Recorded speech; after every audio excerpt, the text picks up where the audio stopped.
Bonjour, bienvenue à toutes et à tous. Aujourd'hui, j'aimerais que l'on aborde ensemble le bien-être personnel à travers cette notion de comment ça fonctionne à l'intérieur. Alors, pour ce faire, j'aimerais que l'on imagine être un gros ordinateur. Un ordinateur qui possède deux disques durs.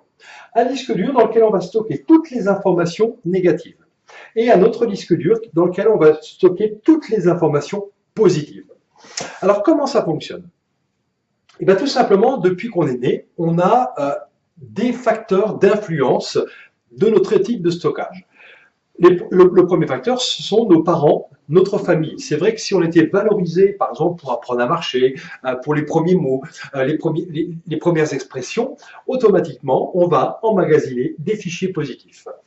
À l'école, si on était valorisé dans son apprentissage, c'est vrai qu'on va emmagasiner des fichiers positifs. Après, il y a les fréquentations.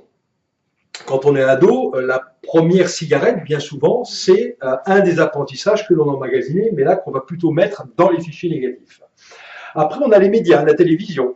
Le fait d'entendre en permanence des choses qui ne sont pas forcément très constructives vont faire qu'on va emmagasiner plus de négatifs que de positifs.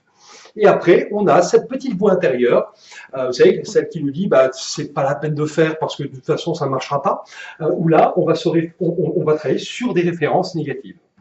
Alors, comment ça fonctionne ? À la base, eh bien, on s'aperçoit que quand on est né, la première chose qu'on a fait, c'est pas demander cordialement à sa maman de nous servir un biberon bien tiède, on a exprimé une frustration, la faim, d'accord ? Donc, on est naturellement enclin à plus utiliser ce logiciel A pour aller chercher dans ce disque dur les informations négatives.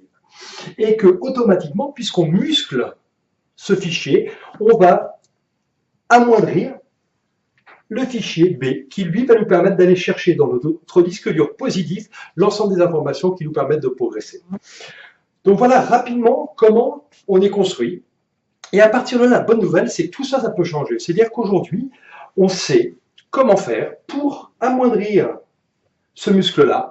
Pourquoi ? Parce qu'on va chercher à muscler, c'est-à-dire à s'entraîner, à aller chercher en soi-même, dans son disque dur, toutes les informations positives qui nous permettent de progresser et d'aller de l'avant. Donc, c'est ce qu'on va voir dans les prochaines vidéos, comment on va travailler sur cette notion de disque dur positif et comment on va pouvoir aller chercher ces émotions qui nous permettent le progrès et qui vont nous permettre de réaliser certaines de nos aspirations. Je vous remercie, je vous dis à très bientôt, bonne journée.